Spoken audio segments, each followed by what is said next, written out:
It was absolutely brilliant. We asked the guys backstage what it was based on. They said this was Jim's office after he found out about the Bosman ruling. So, no, it's absolutely brilliant. And just to echo what Jess said, they're absolutely superb. It's great to be here tonight. See everyone who is here. We're going to have a great second half of the evening as well. The one question I want to ask is when the SAS boys that are here, where are you boys? Is that there? What was the reaction when you said to your wife, I'm off to the theatre tonight? Did they believe it? Right, anyway, enough from me. I'm going to do something that Jim didn't do very much, is bench some of the players. We've got the bench here tonight. They're going to sit here. We're going to hear from them. I'll ask them a few questions, but we're going to throw it out to you as well, that you can ask questions to the guys. Find out anything you want about wee Jim, about their time at United, anything at all. So first up, joining me, a big hand. He played 406 times for the club, 24 goals. John Holt.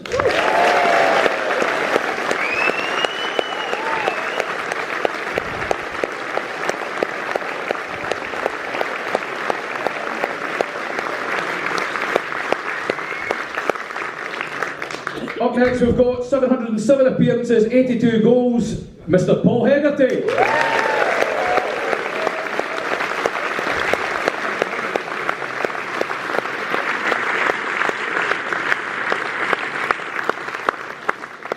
Up next, 688 appearances, an amazing 3 goals from a goalkeeper, Hamish McAlpine.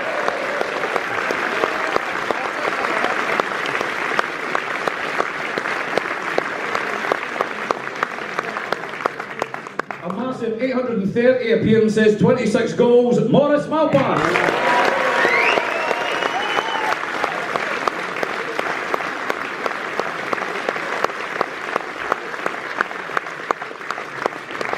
And finally, wee Jim's first ever signing for Dundee United, 83 appearances, 16 goals, Mr. Archie Knox.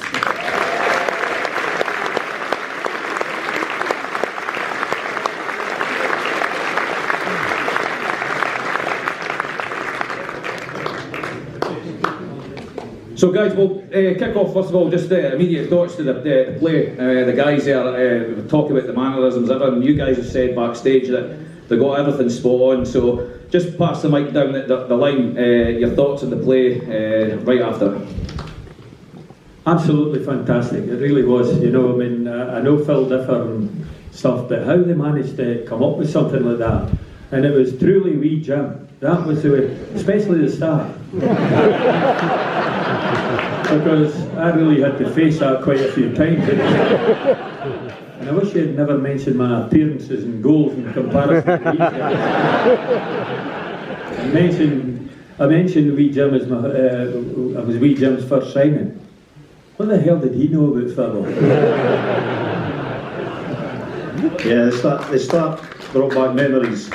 Well, that was us having won 10-0 at half time. That was wee Jim being quiet, unassuming, and fucking hating us.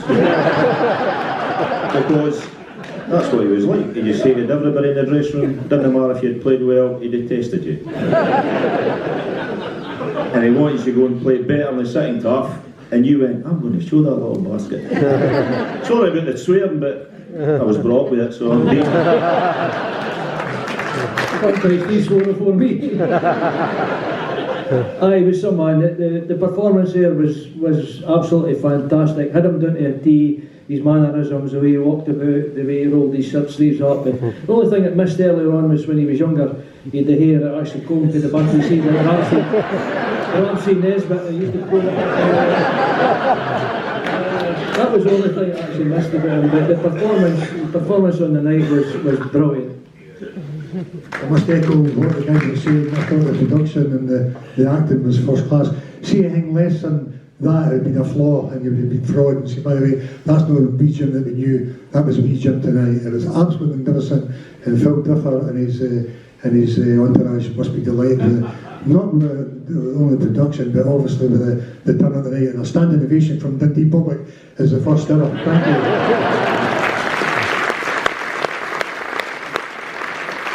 Yeah, I thought the play was fantastic as well. Just to echo what the boys were saying there. But even the crowd that's here, and it's on for another 2 or 3 weeks, I think, Paul, and I think it will be exactly the same. But the guy that played with Jim, you know, I was getting worried. I was starting to shiver and shake. And I saw him, I thought, he's not going to pick on me with the audience.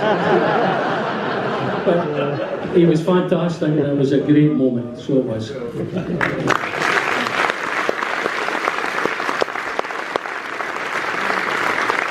He was mentioning wee Jim's hair there. There was a story, Jim and Archie McPherson both he was interviewing wee Jim after the game, and it was windy, and the guy said that it was like two swing bins talking to each other at the side of the pitch. So before we go on, we've got a special message to give you on the screens. If you look at the screens behind us, we're going to hear from a man who went toe-to-toe with Jim in the early 80s, helped form the new firm, the rivalries between Dundee United and Aberdeen. He went on to have a not too bad career. Let's hear from Sir Alex Ferguson. Hi, Alex Ferguson here. I want to say a few words about the oncoming play about the life of Jim McLean. I think he's obviously one of the great Dundonians of all time. The job he did as a manager and coach at Dundee United is well recognised. But I have to say too, in my time at Aberdeen with Dundee United, we were the new firm. We were the two top sides in Scotland. The rivalry between the two was intense, competitive, but we admired and respected each other so much. So I look forward to, at some point, to be able to see this play, because it reflects a great life and a great manager.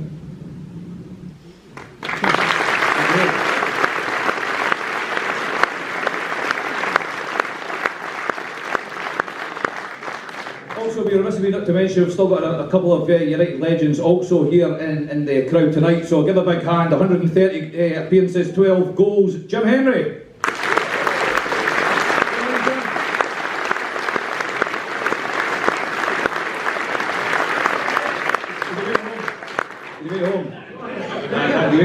Charleston bus left.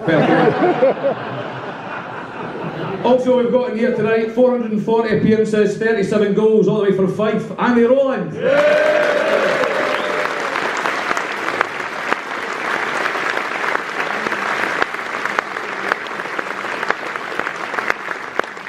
how is it going to work? Basically, we'll start the boys off with questions. I know they've got their own stories that they're going to share with you. Anyone wants to ask a question as well, we'll throw it open at the time as well. We've also if you want questions to Sally, to Phil, to the actors as well. I mean, Barry, if you don't realise, Barry had to shave his head for this part as well, so which is absolutely brilliant. Had to do that, so absolutely. So any questions you've got for the actors about the research into the play, let us know, and we'll ask the guys as well. So we'll just, I'll start it off, just get it going. Have a think of a question, put your hand up, and then we'll take it from there. Holt, I'll ask you first of all, what I saw there was a side of Jim that probably, were you surprised with some of the things you saw there and you didn't really see in the playing days, that you could actually say, I realised that was why he did it now? I realised he was wanting the best out of you. That's what wee Jim was all about. I mean, he wanted 100% out of you all the time. And sometimes when you gave 100%, you wanted 110% of the time. He was just like that. He was just a perfectionist. And great coach, great tactician, and just, I mean, he was great. And look what he brought to Dundee United. He won the league in '83, the League Cup in '79, '81 as well. And also we got to the UEFA Cup in 1987, and I was glad to be a part of it, and especially with the rest of the guys sitting here. And it's great to achieve that. Super.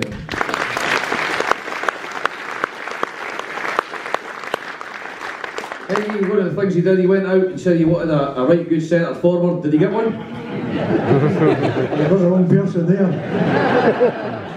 I think he thought I was going to replace Andy Gray, and he went to Villa for £1.5 million.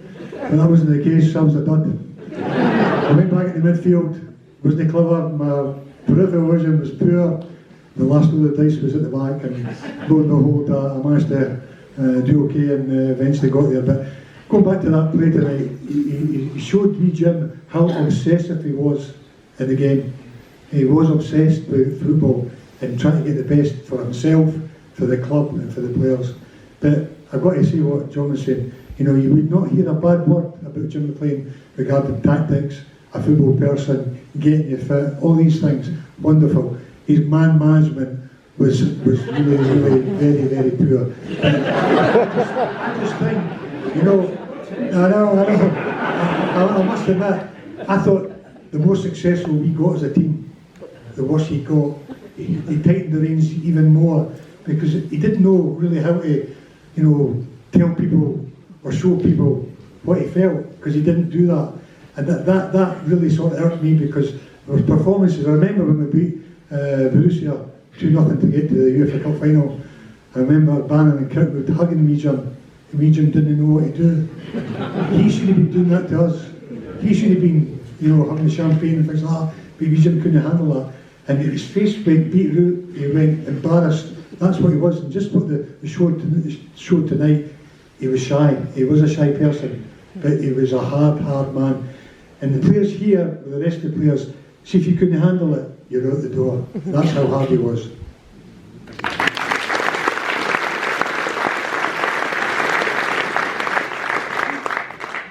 Thank Christ you didn't go any further back, Eggs. We sent the forward to help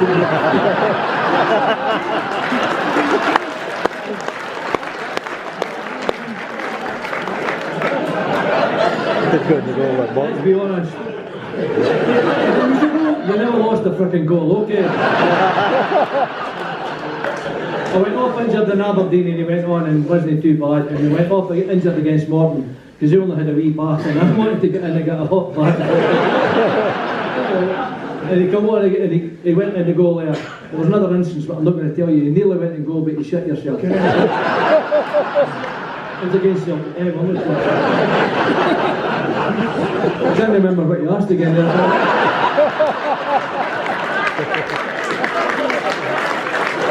I said before that was the day Hegarty realised adrenaline was brung. I feel like this is like a therapy session for the boys. We're getting it out. My name's Hamish and I'm a goalkeeper.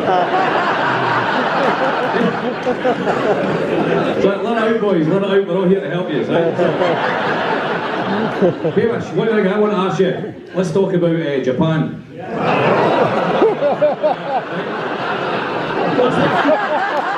He showed you what happened, you left. So tell us a bit about Japan, Hamish. Why me? We were out in Japan in a pre-season tour, and everything was going alright. We played this team. We're meant to be just a pub team, just like ourselves, basically. But it actually turned out to be a Japanese under-21 team or something. And they kept hitting corners into the near post. Now, we, Jim, was a strickler. We knew what we were doing. Everybody knew where to stand and do this, and you're taking hand, and that was it.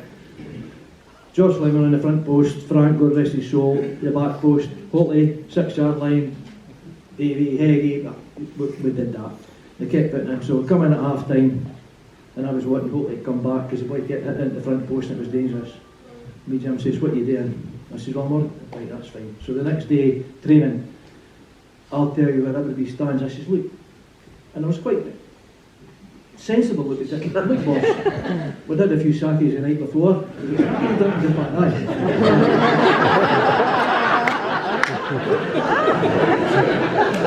We had a few sherbets then, okay? And we're on the middle of the party, he's going, right, I'll tell you, I'm telling you what you're doing. You'll stand there. I says, no, I'm in there, I'm in the middle of this. I can see where I want Holt today. I should be fucking organising it. I'll tell you this, and I'll tell you this, boy. You'll do what I tell you. And then we remember Friday's start. I says to Friday, I told you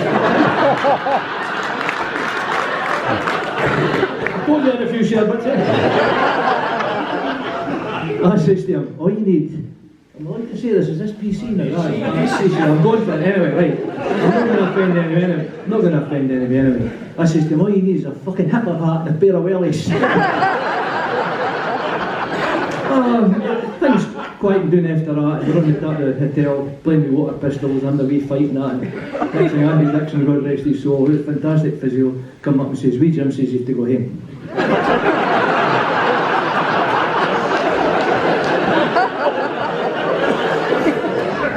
I wasn't too happy about that. So I says to Andy, go and tell me fucking come and tell me yourself. I knew Andy wouldn't do it anyway. Other directors come up, the manager says to him, so the wee Japanese boy who's organising the tour takes me to the airport, he says, why you go home? That's my Japanese boy.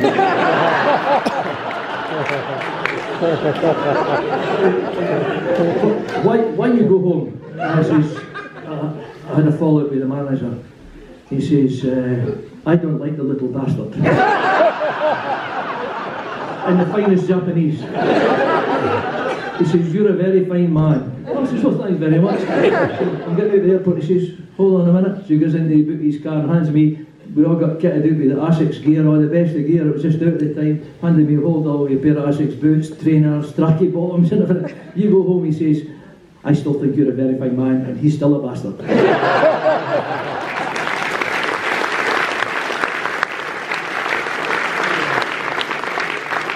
So just come out at the back here, Archie, there, some of your stories of working under the wee man. Oh, I've got a few. Initially, when I first signed for Dundee United, I was part-time. I got a 2-year contract. And after about 6 months, wee Jim wasn't happy I was going to college and that. He couldn't get shouting at me. But every time I played in the first team, when I got in the first team, it was, this is half time. Well, son, hope you enjoyed yourself. Because you'll never fucking play for me again. Like that. Remember, there's only one sub then, so you knew you were getting a game in the second half. Monday night into training, BJ, he would sit in the boxes. He would get on, he was playing snooker, but he was watching the training. Never spoke to you. Tuesday, huckled up the stairs. Is that bastard Malpas in you? Up the stairs. Right. See what I said about you on Saturday? Never ever going to play again. That was a disgrace. I made a fool of myself. Get yourself a fucking club. Okay. Thursday night into training, huckled up the stairs. Is that bastard Malpas in you? That's the bastard my first name for a wee while. So, Thursday night, it would be, if it was a home game, Tannadice, 1:45, and you better be fucking better than last week. Into the game on Saturday, half time. I fucking told you last week you were shit. And I'm playing you again. I must be fucking mental. Anyway, see that jersey, son? Take it up the road. Because you'll never need it again. So I went through the same scenario week in, week out. I got released, I got freed, I got fined, I got everything. And after 6 months, I think he just got pissed off that I kept on turning up for training. You see the bit the other night about getting the bucket stuck in his foot? That was a true story. That was, honestly, we came in at half time, we had to run in at half time. You know, because he wanted us to shout, he wanted us to be in the dressing room longer so he could shout at us. So we used to run in like banshees, kept sitting down, wee Jim came in and he just wellied, we had a washing basket, you know, with shin guards in it, and wee Jim wellied it, and it got stuck in his foot. And clown foot. So we started laughing. And he didn't like it. So he sent us back out. He goes, fuck off, go on, take the pitch, go on, you go. Well, the other team's just coming in and we're running.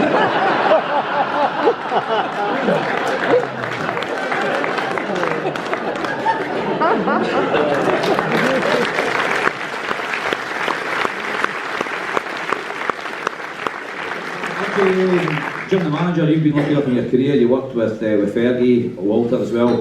Jim, his style, it was up there, wasn't it? Oh, 100%. Then no doubt about that. Then in terms of training, in terms of his tactical, in terms of his knowing about the opposition, the whole lot. That was the one thing about him, you know. Then he was always in a wee bit of fear about how the opposition were going to play against you and stuff like that. So, but all the other bits, I mean, he was there every training session. When I went back part-time after the injury, then he was there every Monday night to watching the training. There maybe be on like 4 of us and stuff like that would be there doing the training, and he would watch it every bit of it. But I remember, well, I can't believe that I managed to sign for Dundee United, and he paid me the princely sum of £26 a week, right? That's what I got. Now, I was working with the council as a surveyor at the time. I was getting £20 a week for them, right? I was getting £12 a week for St Mirren, and I'm saying, I'm £6 down here. I just bought a house. My wife and I had just bought a house. I said, how am I going to pay that? So I go and ask Janice and say, right, how? Oh, I always wanted to be a full-time player, so just go for it. And I did. And the experience with Jim was absolutely phenomenal. And especially when I played my first game against Hibs at Easter Road, and we're getting beat 1-0 at half time, and I'm running about like a maddie, because that's how I could do, was running about. Aye. We're coming off the pitch at half time, and Alan Gordon, remember Alan Gordon? Yeah. Alan Gordon says to me, and Alan was quite a polite guy and all the rest of it, he says, see if he attacks you at half time, do not respond.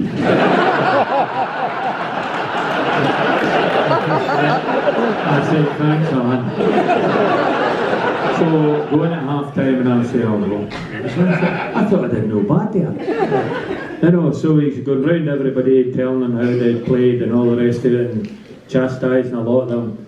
And he said to me, you know, keep it going the way you're doing. I'm thinking, I'm a star among this lot, you know. So anyway, I come to the next game at Tannadice against Dunfermline. And I can't remember the score. I think we either drew 1-1 or lost 2-1. But I'm playing again. Obviously I'm going to be playing again, right? Because he told me I'd done no bad. So it comes to half time. And he says to me, he says, see what I told you last week? Play like that and you'll never be out my team. He says, oh, I'm now fucking telling you, right? Play like what you're playing now, you'll never be in it. And I got that on a regular basis from there.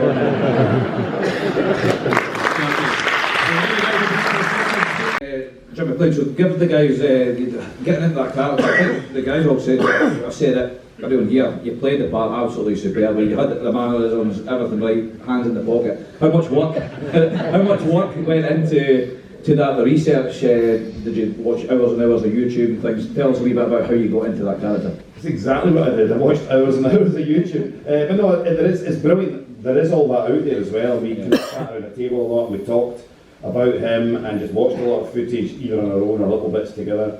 And then just kind of like read as much as you can, read his book a number of times, and obviously spoke to lots of people sort of between the start of this and now, and again just kind of took it all in, and obviously talked to the family as well, just tried to get little bits of insights from them too. So again, just kind of putting it all together, and having the likes of Philip, you know, putting the script together, Sally directing it, and Chris being alongside, it kind of just all thankfully comes together at some point. Yeah, and going through the learning the lines, did you, I mean, are you a football fan anyway, I take it, who do you support? Glasgow Rangers. Anyway, I'm not a celebrity, so yet again they don't have I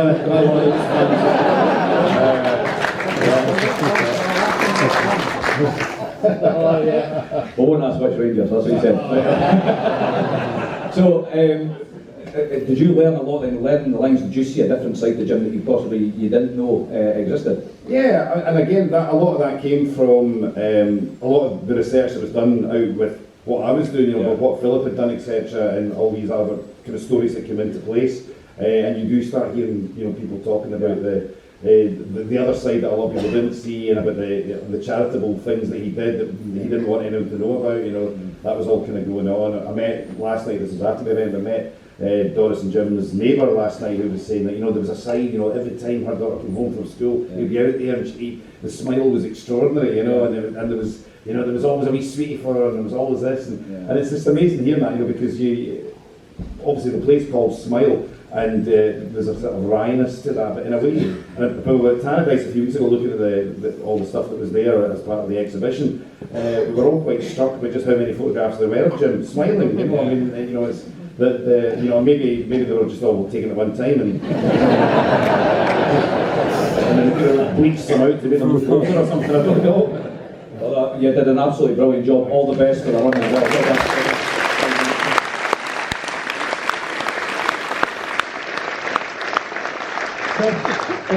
Got to say it yourself, you played, how many parts you played there? About 15, 16 parts.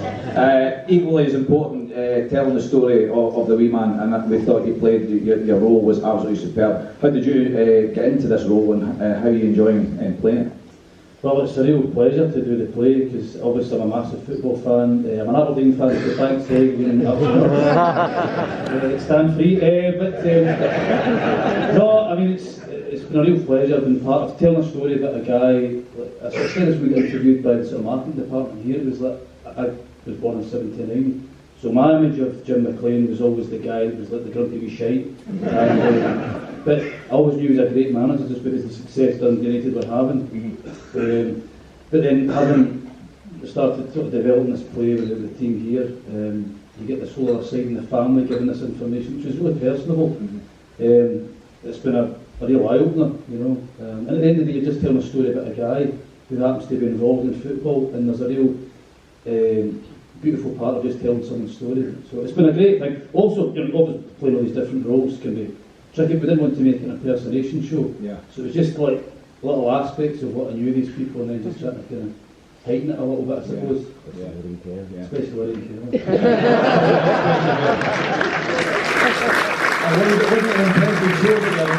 Kelly was absolutely sensational. Was that a future role you're maybe going to do in Dead Ringers? That's not been even for my whole life. But you mentioned obviously the McLean family were here last night. You were able to speak to them backstage afterwards. What was their take on it?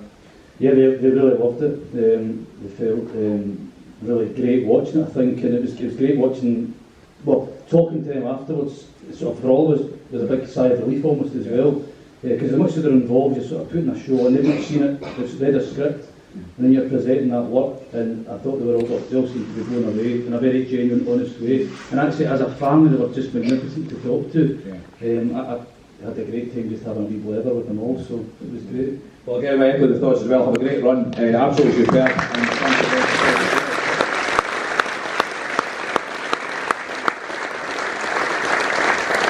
So next up is the writer, Philip. You want to stand up, Philip? Philip, again, take a hug.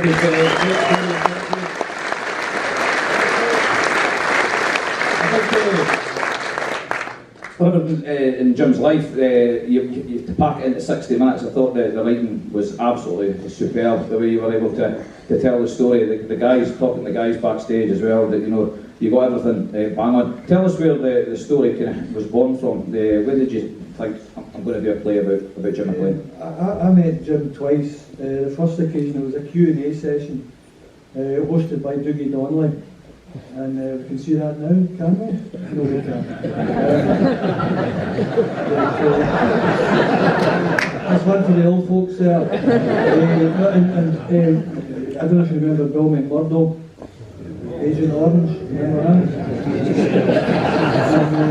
And, he basically stitched, he asked a question about a 10-year contract. Jim denied it existed, and Bill wheaked it out and went, well, what about this, Jim? And he produced this. And Jim went apoplectic with rage. And afterwards we were in the hospitality, and there was Jim Jeffrey, George Wilson and Brian McGinley between Jim and wee Bill, or there would have been Armageddon. So I thought, like, that's the Jim everybody knows. And then fast forward, I remember Offside with Tam Cowan. Jim was on that, and he was a brilliant guest on that. He was really good. We're sitting in the green room after it, and Jim beckons me over. And I thought, he's going to ask me about football, or he's going to punch me. It's my And to my surprise, he started talking about theatre. He asked me about theatre. What's it like writing for theatre? What do you prefer? How long does it take to write? All that sort of thing. So that rattled in there. So fast forward again, 2 years ago, I'm passing the rep, And I thought to myself, there's never been a player but Jim McLean, and that's the place to do it. And I felt that I'd seen the two sides of Jim. I'd seen Mad Jim and I'd seen cultural Jim. And I wanted to do a play that explored that character, and so that we could learn just a wee bit more about the real person. And I think that's, thanks to the team, that's what we've achieved.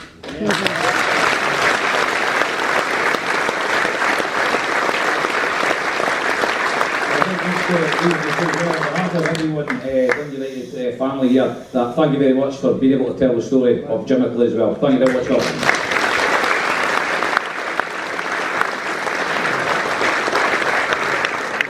So next we've got Sally. Sally directed us an absolutely brilliant play. Everyone, you all loved it, didn't we? Absolutely brilliant. So, yeah, take the applause. Yeah, on you go.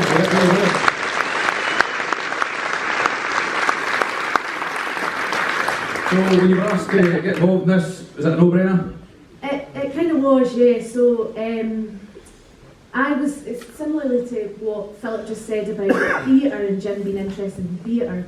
And I think my interest in football has always been associated with theatre as well. So when I started going to football games with my dad, up the A9 to Todrick, so so it's sort of when I was watching football from an early age, it was all about theatre. There was an audience, there was goodies and baddies, and there was cheering and there was booing, and it was theatrical and passionate and all those things. So the parallels between theatre and football are quite similar, but I'd like to think maybe my style of man-woman management wasn't the same as Jim's. You can ask the boys now. Is it? No comment. No comment. But yeah, you put a team together, and the creative team have been amazing, and the theatre and everybody here. So and at the end of the day, you're telling a story about a man, a complex personality, complex person. So that's it could be the backdrop could be anything, but it just so happens to be theatre. So and we wanted to give something slightly theatrical and it not be set at Tannadice or specifically in a dressing room or anything like that. So we wanted to just pull it apart a little bit and do something a bit different. Yeah. And you certainly did that. That's absolutely brilliant. Thank you very much. I'm going to do my Fiona Bruce impression now and ask Hamish about Brexit. No, it's not a question time. So, guys, is it right? Okay. Floor's open to you guys. If you want to ask any of the guys, obviously you've got the cast and crew here as well as the players. So I'm going to put it to you. Put your hand up, a point to you, and stand up, and you can give your question. So, right, okay. So we're going to have the mic handed out. So just first question. Don't be shy. Put your hand up. You can ask anything. Ask Hamish about his JCB story. That's a good one. There we go, John. Yep, there you are.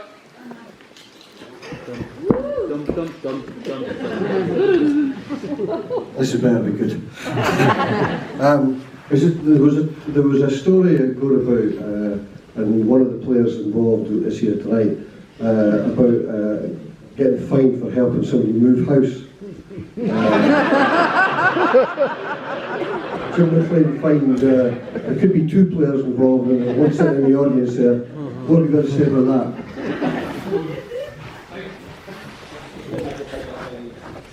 Well, John and I was asked by Andy Rowland, Paul Reid, Jim again, came back to go in with us and says, "Hey, Holt, you fancy helping me flip?" So John and I are two young blokes on a Friday.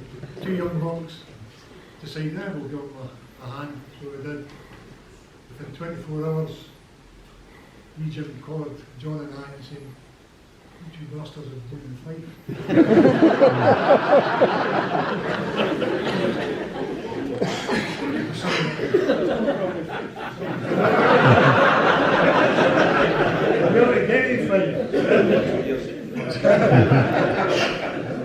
So he said to us, he says, that won't happen again. You'll be fined a week's wages. That was a true story. I'm sure we got fined £50, and I think Majors Of due each us wages. £100.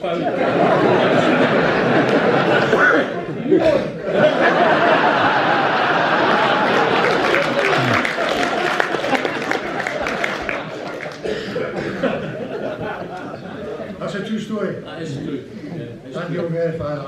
Okay, next question. Majors still due us £100. Yeah, why, yes, Paul.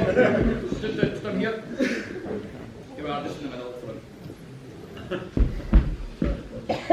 Actually, Paul, this is about you. And I wanted you to join the commercial team, if you remember. What age were you? 17. 17, God, what age are you now? and you do all the voices of Scotland. Yeah. And I wasn't sure, because you did such a good Tommy McLean. Oh, yeah. I thought I should ask Jim McLean, who always called him the chairman. I can't get used to going there now. Yeah. So we did a gig. You did a gig for him before we got the OK to sign you in the boardroom. That's right. Were you doing a 2-minute, 3-minute on Tommy McLean? Yeah. Do I do it now? Yeah, well, the funny that story. The funny that story, and I think the guys got it bang on, was the wee man was always fixing things, wasn't he? Around the park, everything like that. So the day that Bill invited me into the club, obviously Bill was wanting me to join, but the big question was the Jim wanted you to join. So he came in and the lad came in the office, obviously, he was sweating. Jim didn't even look at me, he was fixing a remote control. Putting batteries out. What do you do? What do you do? So the next thing was, he said to me, the only way you're going to get the job is if you go in to the board meeting and do Tommy McLean in front of all the directors. So I was 17 at the time, I understand. Well, you know that thing, definitely. I did all that, and I was lucky enough to get the job. And the funny story was, I was walking through the corridor one day, just started, and I wasn't sure what my job was at the club, and obviously Jim was everywhere, and you couldn't do it. And the phone rang, and I was like, I didn't know whether I was to pick it up, answer or not. So I picked it up, and it was Jim. He says, "Get me a pot of tea in the boardroom now." And I was like, I can't, I'm busy. He says, "You know who this is? This is Jim McLean, chairman at Dundee United." I said to him, "Do you know who this is?" He said, "No." I said, "Well, get your head fucking."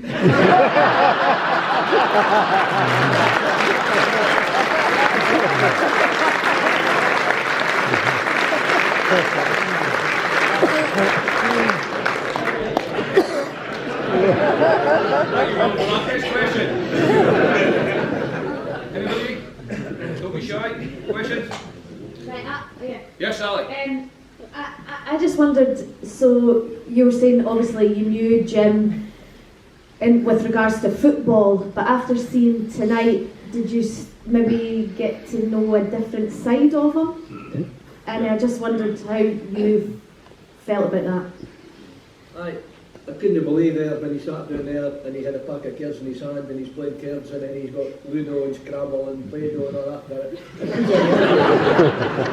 I can imagine him throwing the cards about. I couldn't imagine him, never ever thought I would see him, or he would talk about that's what he'd done, like, you know. If he knew he played cards, he could have been welcome up at the back of the bus. I might have got some of my money back.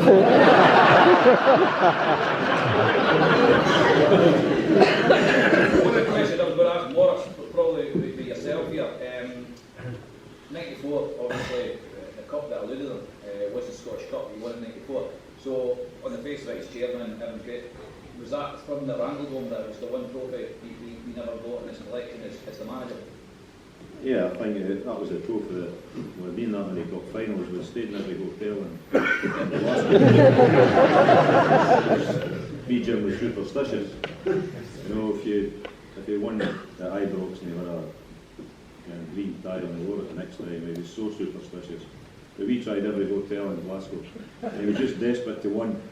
I got into trouble before that cup final because I'd done an article saying that the manager, it was the manager, the chairman at the time, was so desperate to win, maybe the desperation still with the players.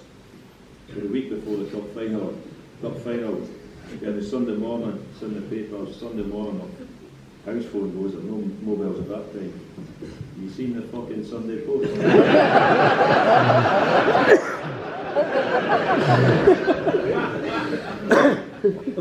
a minute, thought, go and read it. You fucking read it.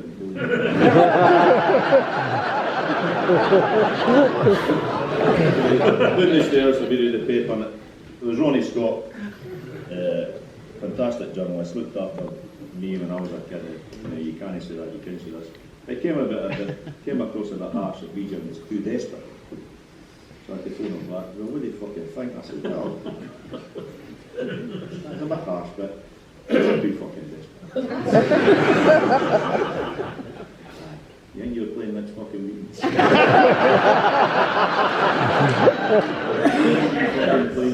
And he slammed the phone down, and then he never spoke to me during the week, which was great for me. And then on the Saturday after the game, obviously we won, and it was probably the most awkward moment as in my career facing Regent. I went up the stairs towards the dressing room. He started at the top of the stairs, and he didn't care whether he shake my hand, kick my balls. And I just, well done, Chairman, you've won something. And he tried to crack a joke about nah, in the road. And he was so, he wanted to win the car, he wanted to win everything, but that was the one thing he hadn't won, and we'd been there that often. You know, it was a desperation thing, and without any disrespect to Ivan couldn't release his boots when they got to coach and stuff like that.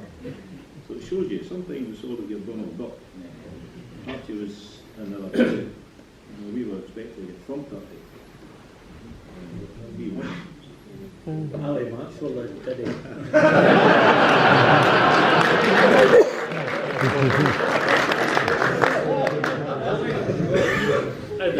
Similar circumstances with me, Jim, at the time. It was 1979 when we won the League Cup, but it was previous to that. We played Aberdeen through at Hampden, and we didn't play that well. In midfield at the time was Ian Phillip, myself, Graham Payne and Eamon Bannon. And at half time we went in, it was 0-0, we got pelters from the wee Jim, absolute pelters. And he just blamed the midfield. That's why he blamed it. You were sure he did, right?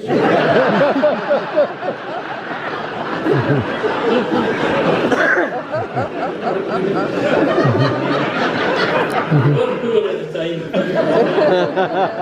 So at the end of the game, we Jim again, lambasting everybody in midfield again, you know.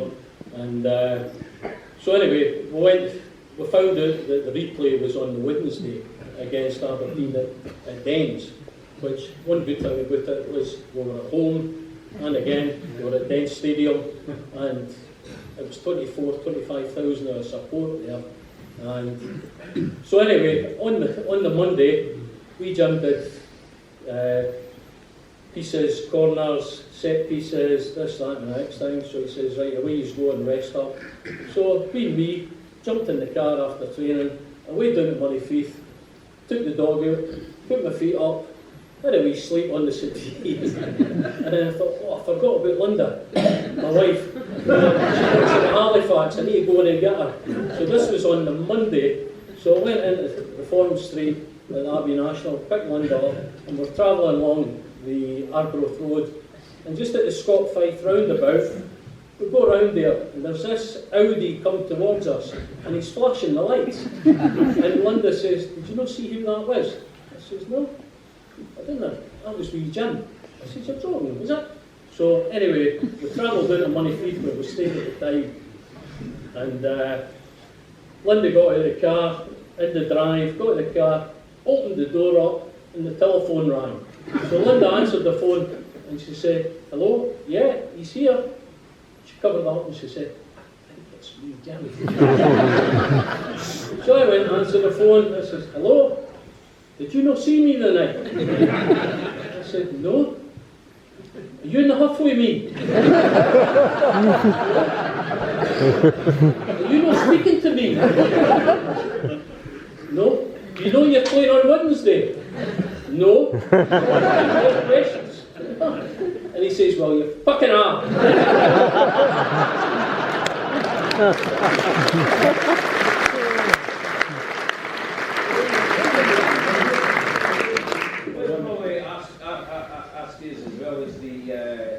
Obviously saw, and it was saw on stage yesterday as well, the day at the end, winning the league. you see everything that happened at the pitch. What did he say to you guys when you came back in the dressing room after winning the league? You know, put your boots down and what was the words he said to you? I don't think he's really sorry, because actually, he just came out and there was no champagne, there was nothing. You know, I think they had to get somebody up at the Hilton to get half a dozen bottles of champagne. That's right. That's fine. Went to the court to get the champagne.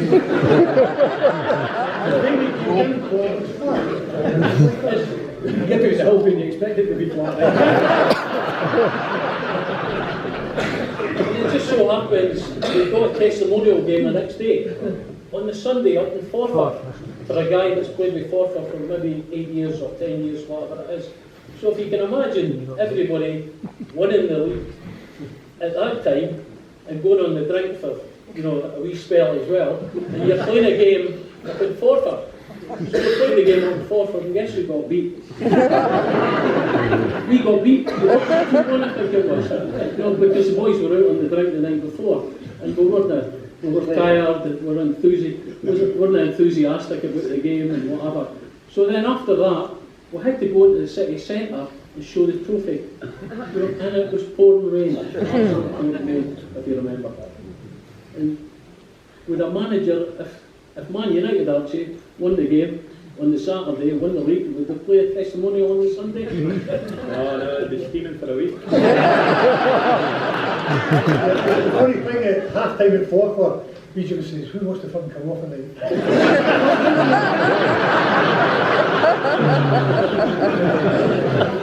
Any other questions from the audience? Go ahead. Don't be shy. You ever go up front? Yep. Anyways, just want to know how you became like a designated penalty spot taker. Dedicated, did you say? Well, how did you even come about getting up that far up the park for the penalties? I mean, whose idea was it? I was quite fit in the days.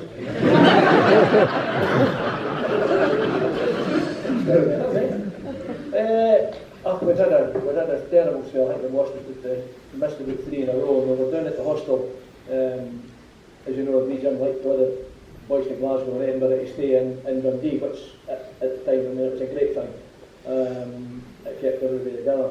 And we used to go down to a pre-match, for our pre-match meal before we went up to Tannadice. And we'd sit and we'd do a wee team talk. We'd do most of it up the park, but we'd do a wee spiel when you had the scrambled egg or whatever. He says, right, penalty kicks, we've been shite. If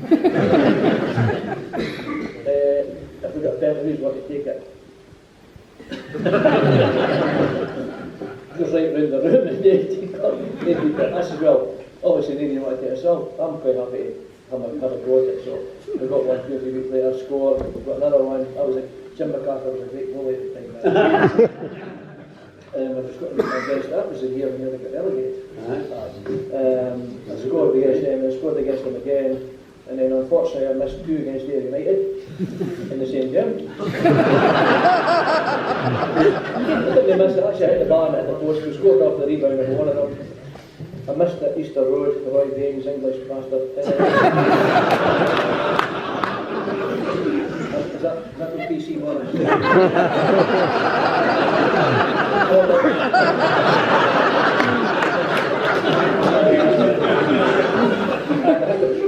The post at the Ibrox, and I fell on no score draw.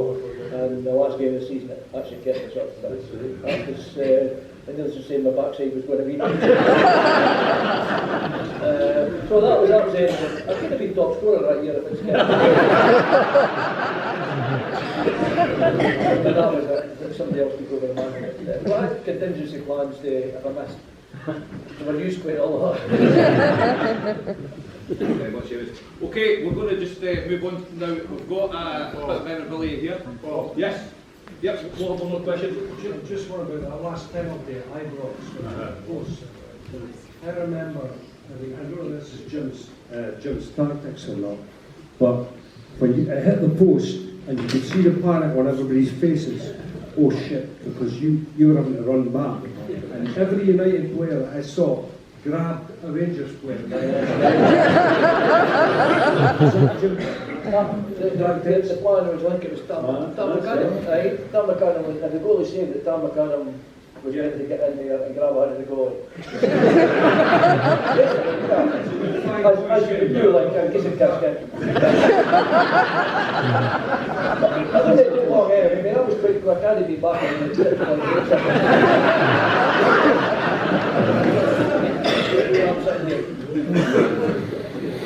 We're going to bring it now. This is the foundation night. The guys have got this wonderful piece of memorabilia that we're going to auction off, so one of you can have tonight. The proceeds going back into the foundation. This is obviously the championship winning year. The game that's played along with the Scott and Post front page. United are the champions as well, and it's been signed by all the legends there as well on the front. So it's a good piece to take home with you tonight. So we'll start off an auction. So can we start off? We'll give us £100 to start us off. £100 to start us off for us. Anyone? Got 100 there. Go 150. 150 we've got there. 150 with us. 150 we've got. Any more bids? 150. 200. 200 we have. 200 against you. 250. 250. Can we have 3? 250 at the moment. We'll have, is that 300 we've got. We get the picture of the guys as well, we get the 90 or so.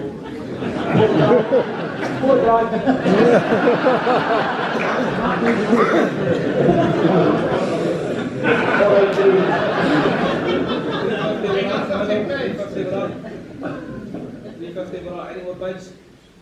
350, that's you, sir, you're at 350. No, you're bidding against yourself. 350 we've got, is that a bid or is that a drink? No, yeah, you're back there, aren't you? 350 we've got. Any more bids in the room? £350. Take us home tonight. Going once at 350, twice at 350. You bidder in the room behind you, £400. £400 against you. Want to go 450? 450 we've got. 450 against you, 5 we have, £500. 500, 550. 550 we have, 6. 550 we've got. Having a think about it, 550 we've got. Going once at 550, twice at 550. Are we?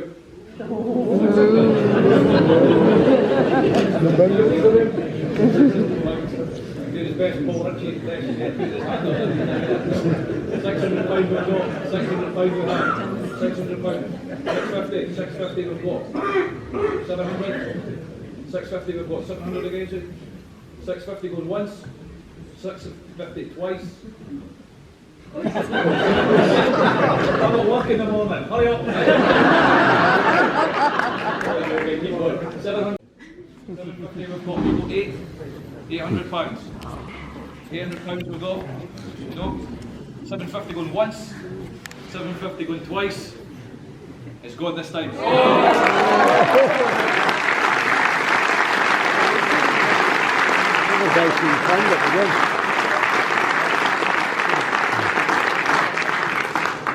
did put your hand up, so wait 2 seconds. Right. 750 you got, sir. Well done, it's going home with you tonight, and that money's the foundation.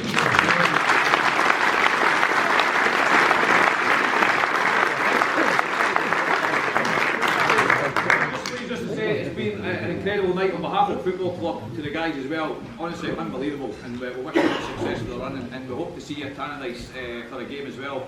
Once the run's finished, come on, watch the game, hopefully on the road to the championship trophy. Just like to say a big thank you to the guys. First of all, from a far right, John Holt.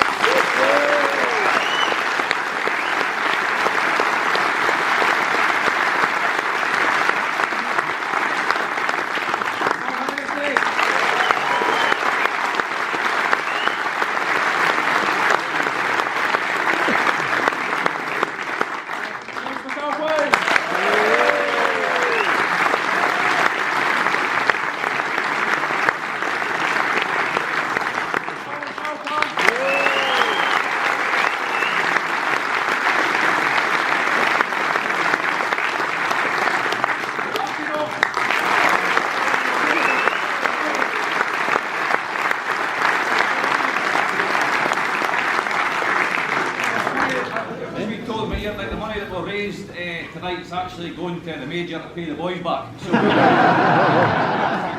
just wanted to say the people that put on this tonight. First of all, to the director, Sir Alex Ferguson.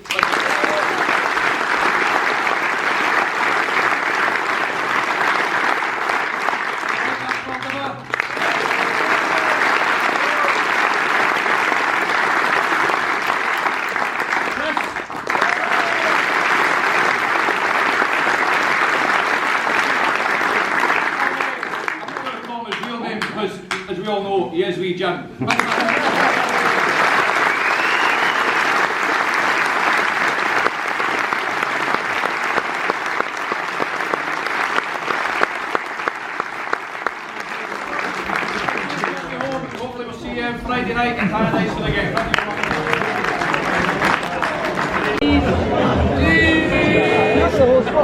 Thank